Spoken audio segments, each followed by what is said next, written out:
I treat everything like a bowl. Like honestly, I could have every dinner in a bowl. I have most dinners actually in a bowl, but I do like having things in bowls. I also like using spoons for almost everything. It's probably what says why I eat so fast. Hi, my name is Justin Bailie. I am co-founder at Rose Rocket. This is a part 1 of 3-part series on how to hire a salesperson for your transportation and logistics business. And please be sure to subscribe to our channel. Please feel free to take notes, although we do have a downloadable 1-pager for your convenience. Why are we talking about this today? Well, I've spent 15 years plus in the industry. I've gone from working for transportation trucking companies to running my own brokerages. I've worked to starting a software company. I've been a part of tens of $million of deals. I've learned from some great people around me. And I've also had exposure to hundreds of brokerages through Rose Rocket. And so, with all of that collected together, what we're really trying to do here is just help you avoid some of the mistakes that I've learned and dealt with from over the years. And if we can really help you expedite your business, expedite your learnings, then mission accomplished for us. So you want to hire a salesperson for your business, or maybe you have some salespeople already, but they're not performing to the expectation that you had thought. So one of the key pillars to what you want to do in terms of identifying when it's time to bring in a salesperson or how to supercharge your sales team is really understand from your perspective as an owner or leader in the business what your niche is. And what I like to say is you take that niche and you want to squeeze that niche. So an example I'll give is if you're thinking about in a brokerage business and you say, we move freight anywhere for anyone. That's a very difficult proposition to sell to a customer, or even better yet, have a salesperson go to a customer and say, hey, we can do anything for you. So as a buyer, you're thinking, well, that sounds really commoditized. It sounds really not value added because you and everyone else. What you want to be able to do is understand what is that you do that's super, super unique and special, and what are you amazing at? One of the big challenges to small businesses that this presents, and I see this all the time, is that this forces you to have to say no. And really that is when your business will start to take off. And I know it makes your guts turn to think about turning away business. But part of this whole process of understanding what it is that you do really well, and obviously having a large enough market that you can sell into, that has to be part of that niche. But if you've discovered and identified an area that you are exceptional at, that is really the types of customers that you want to bring into your business. That's when you start getting really good because you're doubling down on the thing you already do well. You become specialized in what you're doing. So thinking very vertically about the niche that you are, and then really finding salespeople that would support that niche. And that makes the exercise entirely different and so much easier. And you'll see throughout all these videos today, we're going to keep coming back to this because I think this is the way to bring value to the market, is to deliver value. And you can't do everything well, you don't. What we can't do, especially in service businesses, is say that service is your value. When someone says, what do you do really well? And you say service is a promise that you're going to execute later after. It's not a sales function, it's a retention function.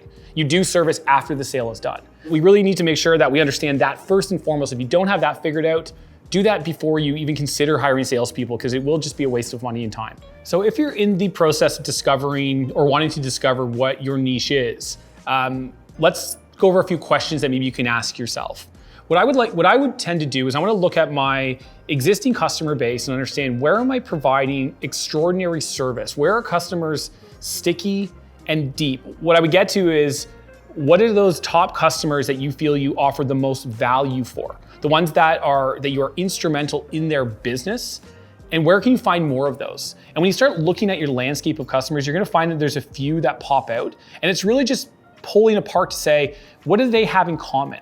Now that could be they're all based in a certain region, they all move a certain type of freight, they all are in a certain industry, most likely, or the sort of tertiary industries. I think really understanding your existing customer base will be the first clue to leading you to what that niche would be. Second to that, you want to start thinking vision-wise in terms of what does the future look like? And what are areas of our business that we see a lot of potential growth in, or that we're actually really passionate about or really interested in? And those, again, are areas that you want to pursue.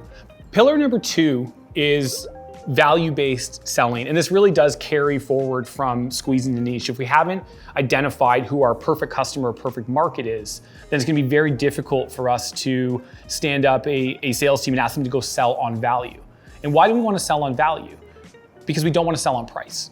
And so to stay out of that price game, we really, again, if we understand who our perfect customer is, and we're leaning in with a service that's complementary to their business, we've decommoditized the exercise. We're already in a position of strength just by understanding who the right customer is. But I think enabling our salespeople to lead with value really comes down to understanding where you fit into the value chain of your customer. So you have to think of yourself as being that value add to the customer, and what that means is understanding what's the problem at their business and what's their objectives. So it is what are their growth plans, where are their bottlenecks in their business. And because we're in transportation, it's one of the beautiful pieces of what we do is that it affects so many parts of the business. But you have to be really curious, and you have to really get to understand and get to know your customer in terms of where is their, not just pain, but where is their process broken? What can you identify as a solution to them, and how can you insert yourself into that area? So how do you build value? It's understanding first who your customers are. So you're at the table, squeezing the niche, and then delivering the value by understanding what their pain points are or where their bottlenecks are, and then adding yourself into that process or adding your service into that process. And again, because you've done the work to understand who this customer is, it isn't you just trying to say, oh, we can move truckloads for you. So can 10,000 other brokers. But if you can say, we can provide you a piece of technology that will allow you to do this, that gives you full visibility into what we're doing, then now you've got something that is compelling and unique that other people aren't bringing to the table. So squeeze that niche, understand the value, articulate the value. So now we're getting to a place now where the salespeople, you can see where they can really fit in to scale that. You understand what that messaging is, it's consistent. The customers that you're looking for look the same, and we're all clear on what we're going after. And so even at the end of that week or your 2-week sales meeting, and the salespeople say, here's the leads I have, you can all very quickly just sanity check that and say, are these the right customer fits? Do they match our profile? Do they fit our aspirations? Can we deliver extraordinary value? That's the question. I guess that is really the question. Can we deliver extraordinary value for them?